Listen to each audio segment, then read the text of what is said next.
Hello and welcome. I am excited today to have a conversation with Puja Shah, and I am Bonnie Giller.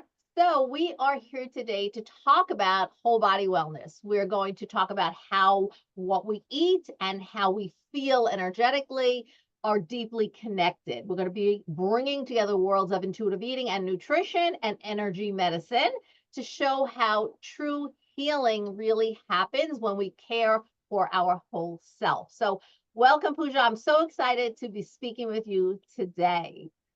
Thank you, Bonnie. Thank you for having this and setting this up. I am so excited to be here and moreover excited to share about the energy world. You see, a lot of people ask what is energy, how does it work? And they also want to know if this works for weight. That is the number one question most women want to ask. So I am so excited to share about the same. I am Puja Shah. I am based in UK. I am a nutritionist by background and I practice energy medicine with Best Healing Solutions, and I do this work remotely. In today's session, we intend to share how does energy and nutrition can get along together for your optimum weight, and how can you apply this into your day-to-day life, even if you're working with a naturopath, homeopath, or any other nutritionist or dietitian. This goes along hand in hand, and there are tips in here for you to take away, and stay tuned because at the end we have something wonderful to give away. Excellent, excellent. So, I will just jump in and share a little bit about myself for our viewers. Again, I am Bonnie Giller. I'm a registered dietitian, nutritionist, and a certified intuitive eating counselor. We'll talk a little bit more about intuitive eating in just a little bit of time. I am in private practice for over 37 years. My practice is also a virtual practice at this time. So I do see people all over the world. So I have shifted the way I teach nutrition over the 37 years. When I was in school, everything I learned about nutrition and wellness was very weight centered. And so when people would come to see me if they had diabetes or heart disease, their prescription from their doctor would always say, lose weight. And at first, that's exactly what I help people do.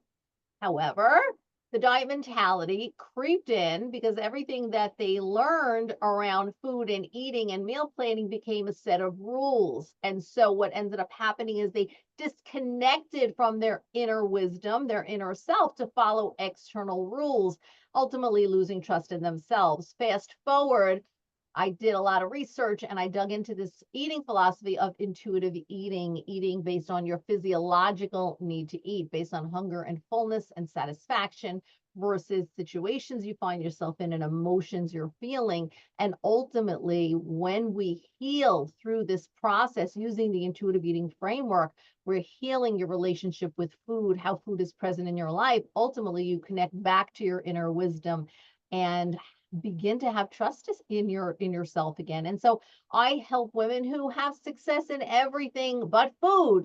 Maybe that's you. Maybe you hear yourself saying, I have such a successful career. I have a wonderful family. I have done so many wonderful things. I just can't get the food thing right. That's what you say. I can help you with that.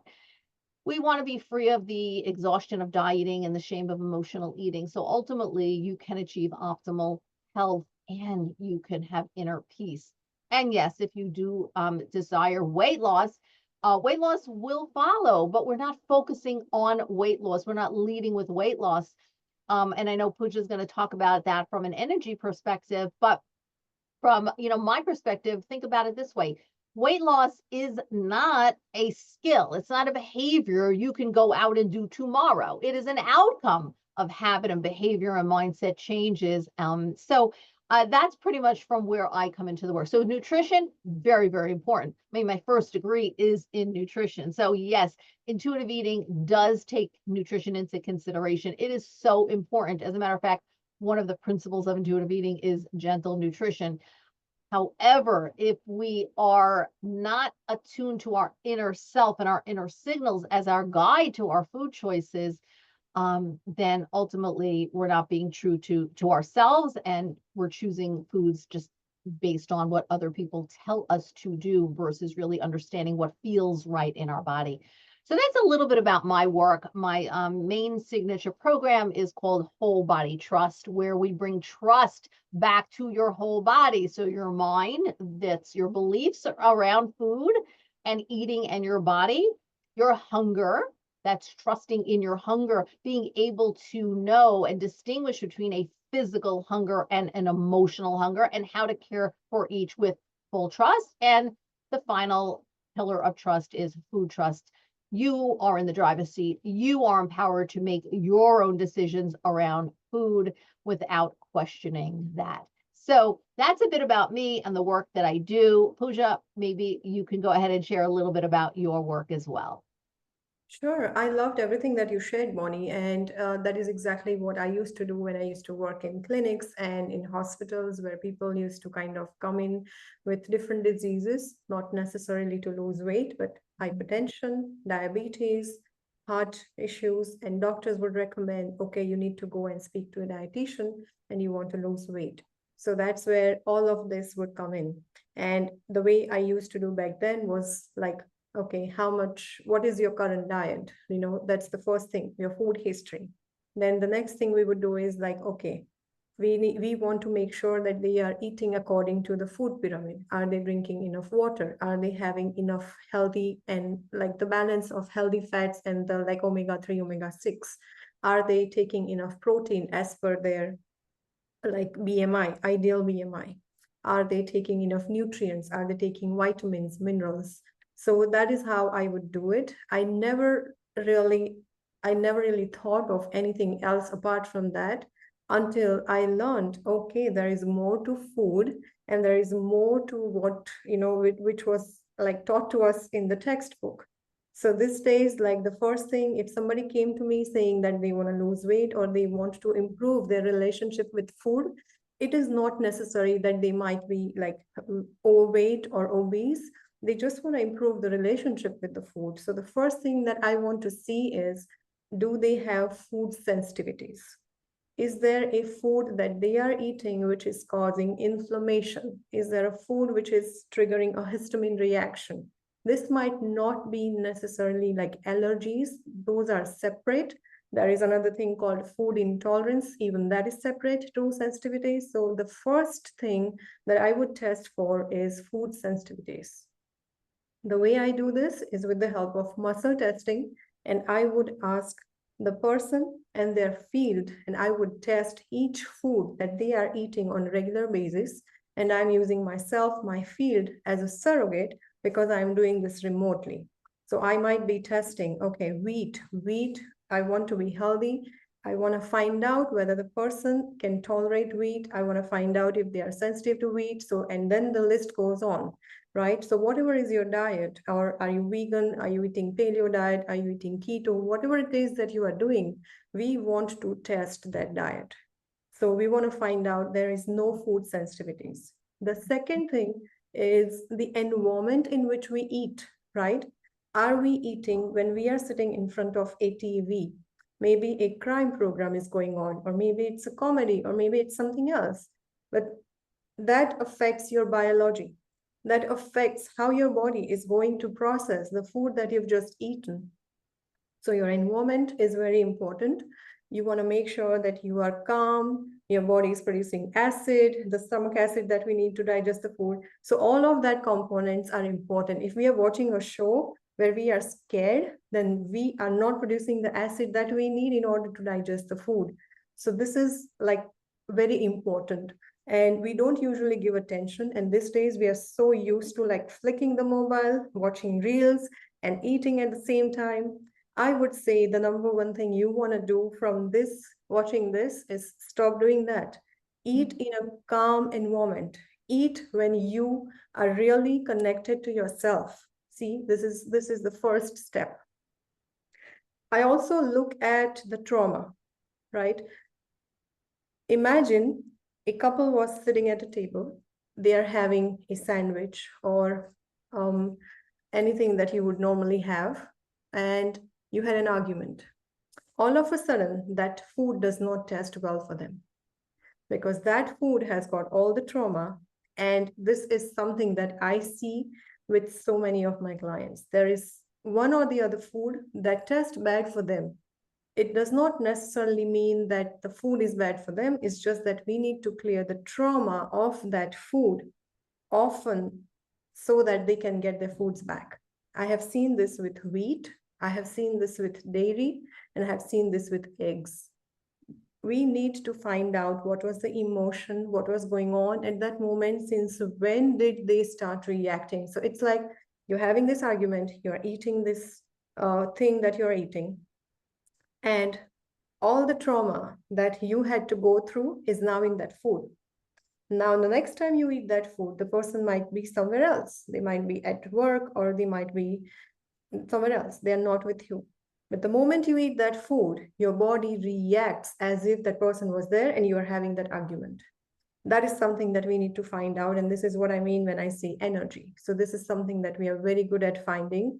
And yeah, so these are the most important things like the food sensitivities, the trauma, the environment in which you eat. And all of this is very different for every person. We need to find out what is true for you.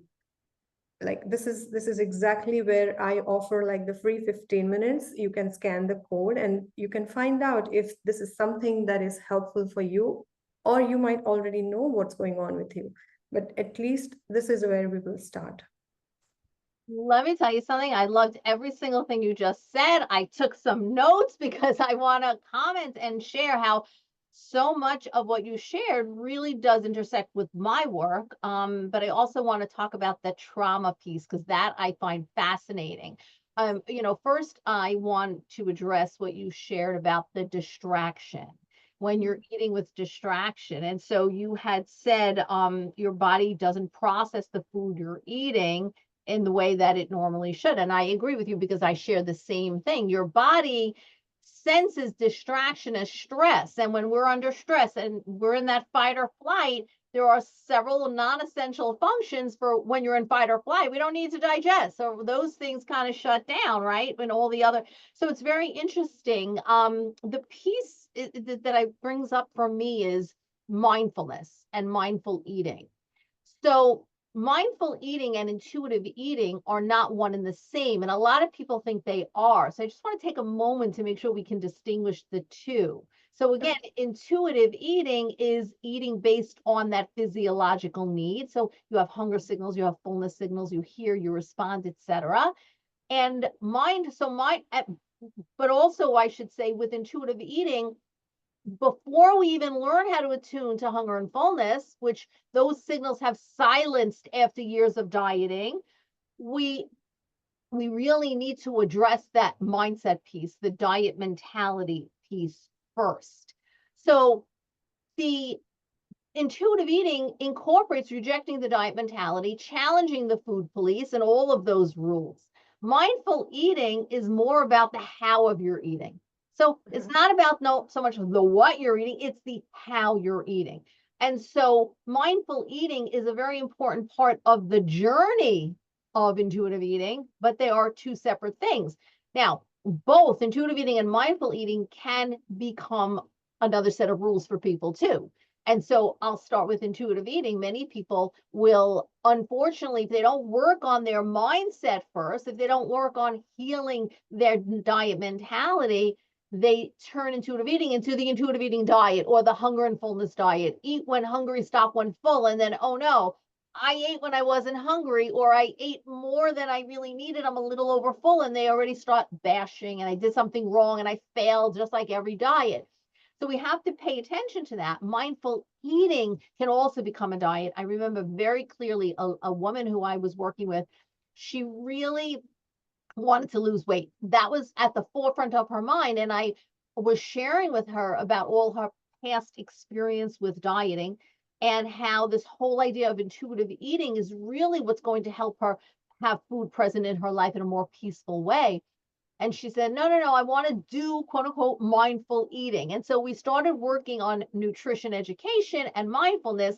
And lo and behold, it became the mindful eating diet. I'm doing mindful eating, language of a dieter, right? So that's just very, very interesting for me. And I just want our viewers to really understand there is a difference between mindful eating and intuitive eating. And but mindful eating is definitely an important part of the journey towards becoming, or I should say, returning to being an intuitive eater, because everybody is born an intuitive eater, but you move away from that.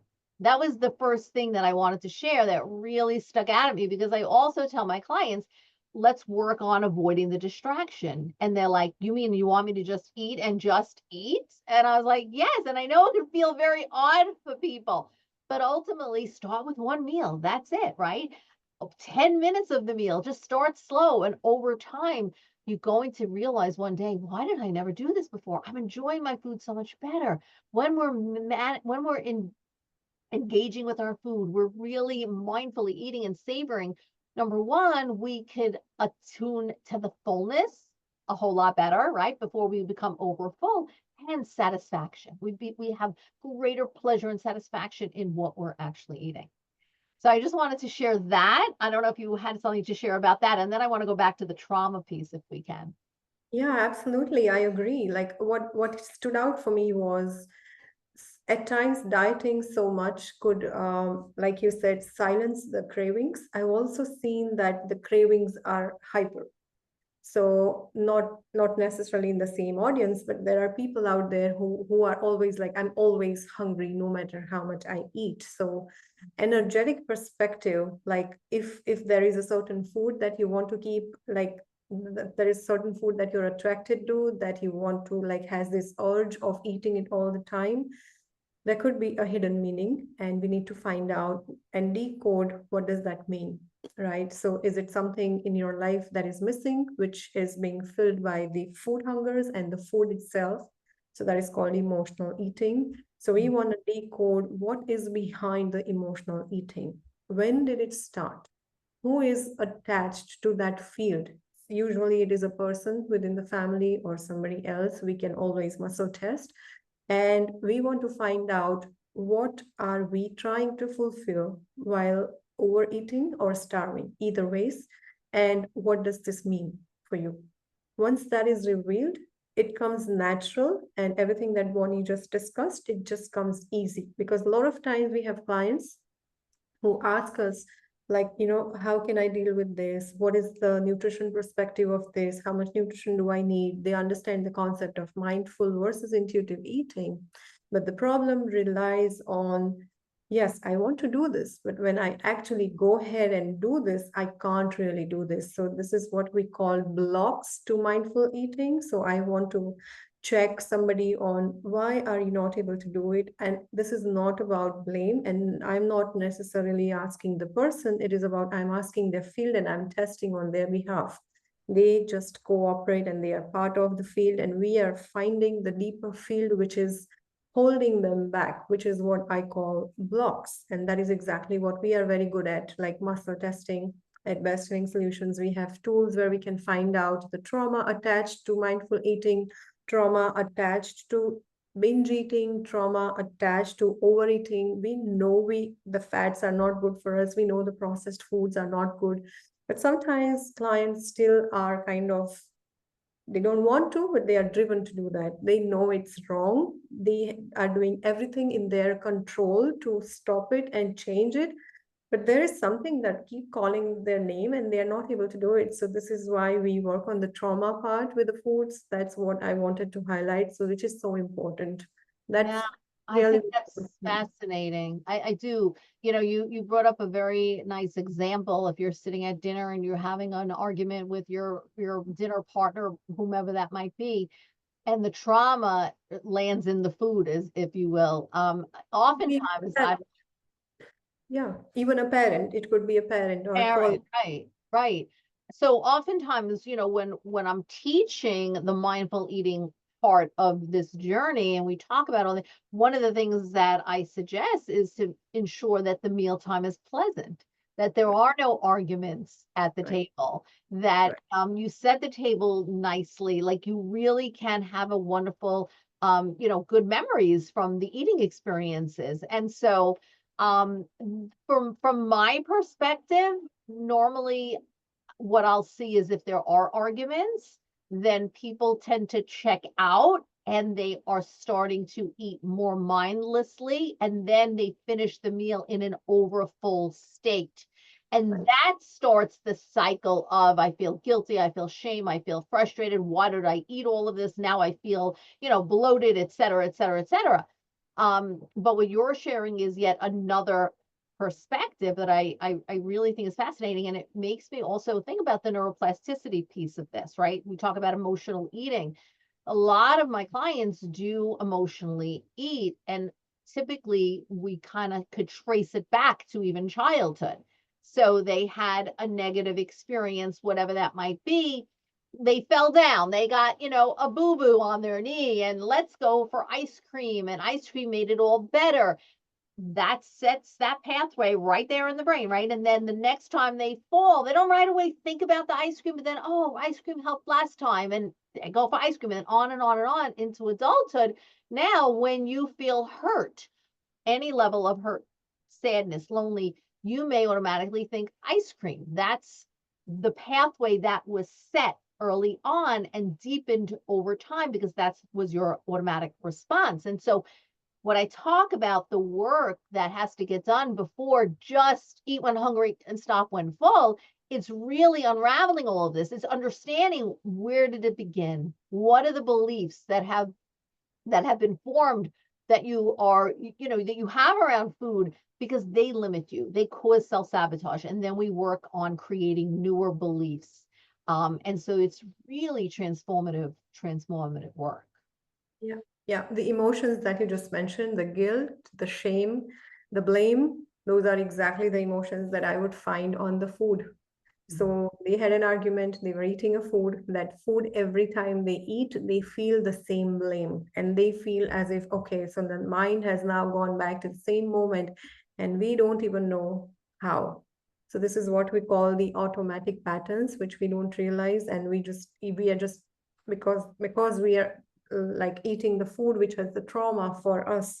And we have to remember we have to remember that everybody is different. Now, the trauma that we might have picked up when we were eating a certain food, there could be a parent, there could be father, mother, grandparents, brothers, and sisters. I might have picked up the trauma, my brother or my sister might have not, because we are all wired differently and the way we perceive the world is very different. So, that is what I would do in a session. I would find out if there is a food that is triggering certain issues in their life, and usually clients know what it is that gets triggered for them.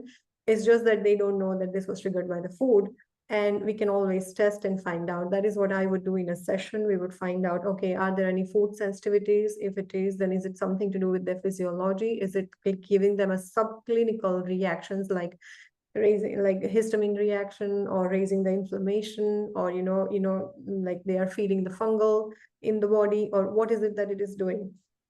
So Yeah. where I would just test, and all the emotions, the beliefs that you just mentioned, it is usually part of the field. Half of them are on the food, and certain beliefs are in the client's field where they are kind of, they just believe that way. It's because of how we talk about the neuroplasticity scan. We have a whole scan on the neuroplasticity, which is like 3 layers, and we would find out when did this start, who was involved, what do we need to know, and then that helps us to clear it, and we are trying to create the new belief system. So that's where it works. So rather than pushing ourselves, doing it for maybe a week, 2 weeks, 2 months, 3 months, and then suddenly we feel as if, oh, I've gone back to my original self and I can't do it anymore. This is where you will be thinking about the neuroplasticity piece.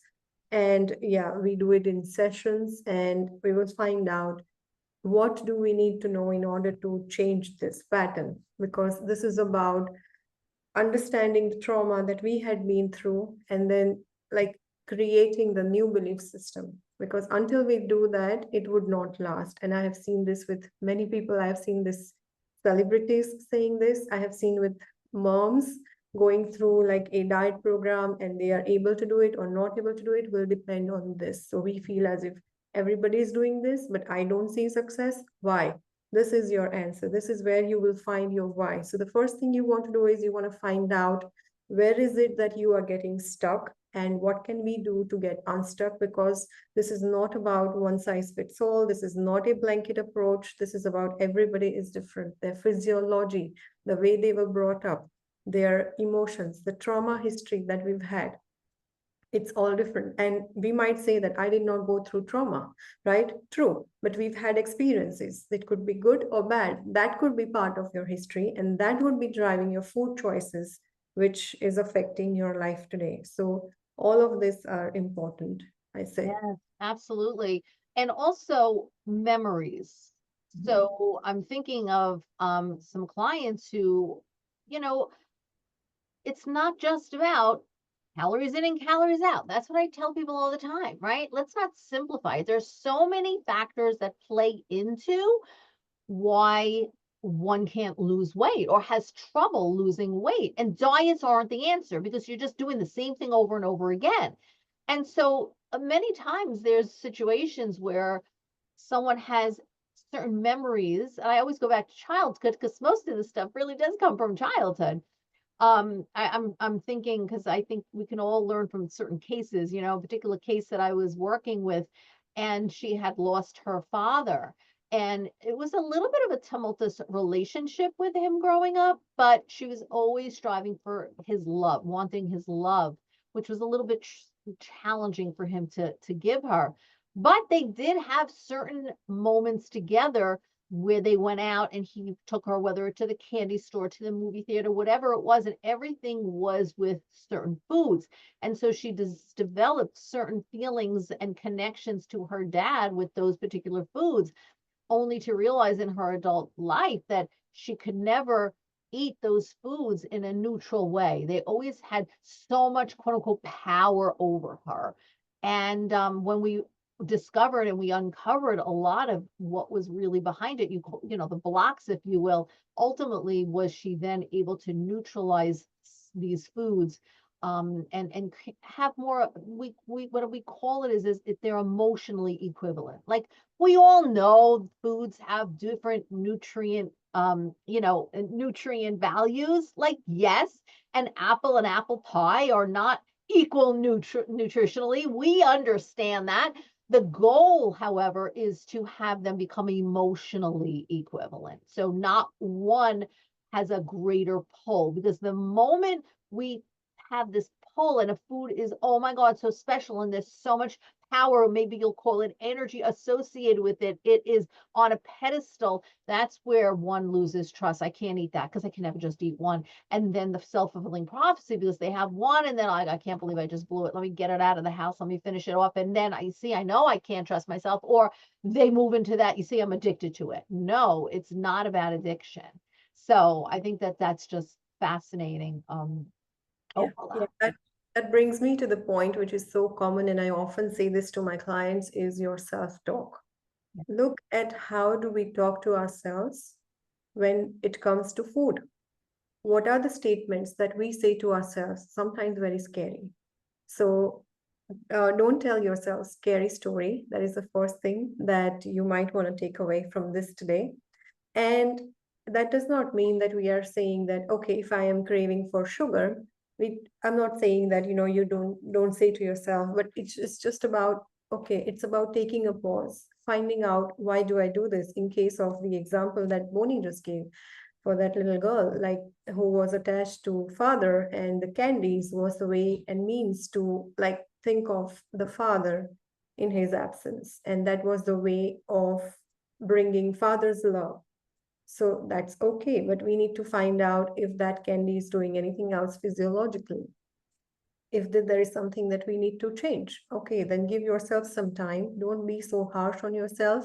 That is something, as well, I would like to say that we are usually very harsh to ourselves, and it is like very easy for me to say this, but we all do it, myself included.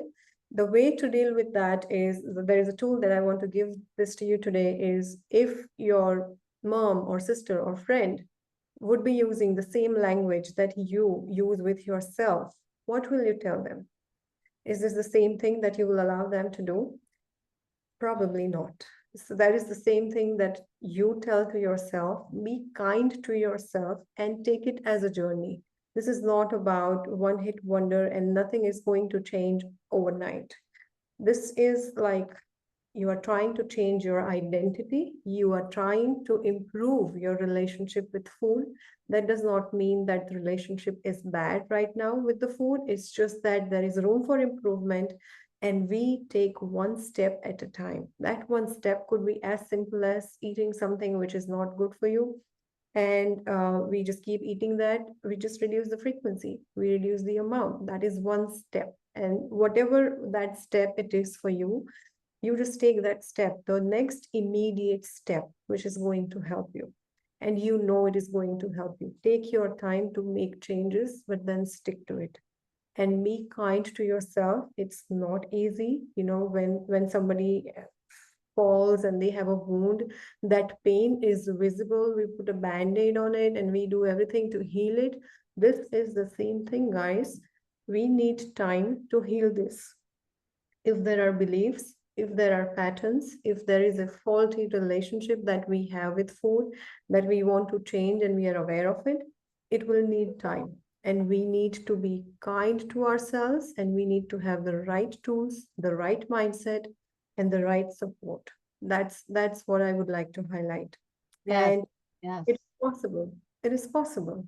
It is possible, and that's a very important message to share. I mean, self-compassion is huge. It's definitely part of the work that I do with my clients as well. Change doesn't happen from a place of criticism. It comes from, when you're in a place of compassion for yourself. And so, nobody has to walk this journey alone. So before we wrap up, what is one tip that you would like to share? I mean, you've shared so many, but what would be one tip to kind of wrap us up that you think our viewers can just really take away from today? Yeah, I think if there was just one thing that I would like to highlight today about the food is the environment in which you eat. We go to a movie theater and we just eat popcorn and we don't know how much we've eaten. Even if we are sitting at home, we turn on the TV or maybe iPad or mobiles and we're just watching reels, just flicking through the reels and eating at the same time. We don't even know what is going on in our mouth. I would change that. That is one thing that I would really, really invite and encourage all of you who are listening today to kind of give it a thought, just observe yourself. Don't blame yourself. We've all done that. In the age and day of social media, we have all done that. How many times are we sitting and eating and we are talking on the phone, either to family or work? I would just invite everybody to observe how are we eating, and then change one step at a time. Just put on a soft music. Maybe turn on the lights that you like, maybe you want to light a candle, and then make sure that you have your plate, your food in front of you. Maybe start with a prayer that will calm your nervous system down. That is the first thing that you want to do, and that gives the message that the food is coming and the body is getting prepared to handle that food. Because once the food is inside us, we hardly have any control. The only control that we have is before we've eaten our food. We can control the state in which we are eating, we can control the environment in which we are eating, and we can also control the foods that we are eating. So that is the one message that I would like everybody to take away. If we could change that habit, I think that will have a huge impact on our health and healing and wellness. I agree with you wholeheartedly. My tip for everybody here listening is to commit to a diet-free life. Understand that diets don't give you that sustainable change. Sure, you'd get short-term results, but look at your own lived experience to see that more times than not, you've gained that weight back plus more. So understand that healing your relationship with food starts on the inside, and you can do it, and you can learn to trust yourself with food. And I believe in you, and it just requires the right support, perhaps the right system, but you can do it. So there's, I think, a lot here for people to take away. Pooja, why don't you share where people can find you if they, and if you have a free gift for them and where they can find you. Absolutely. So, as promised in the beginning of the video, I offer a free 15 minutes. You can scan the QR code here. And if you have any questions, if you want to find out like if energy medicine can help with any of the eating related problems or weight or eating disorders, and if you want to find out if this is right for you and if this can help you, we are happy to jump on, and I offer a free 15 minutes call. And you can also find this on meetpuja.com. And if somebody is wanting to work with me, I am taking new clients. So you can contact me, Puja, Puja, at besthealingsolutions.com.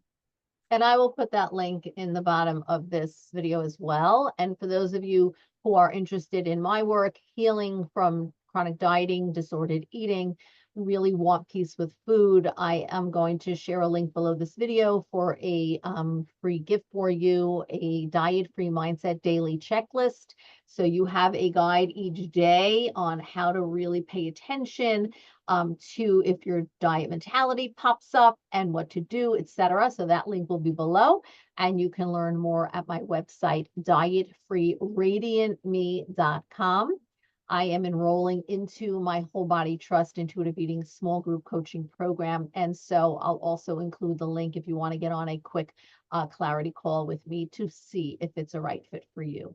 So it's been great having this conversation. I'm so glad to have met you. Our worlds really do overlap so beautifully. And I hope those of you who have been watching really took something away and can start making some change today. Thank you Absolutely. so much, Puja. We'll see you all again soon. Bye for now. Bye.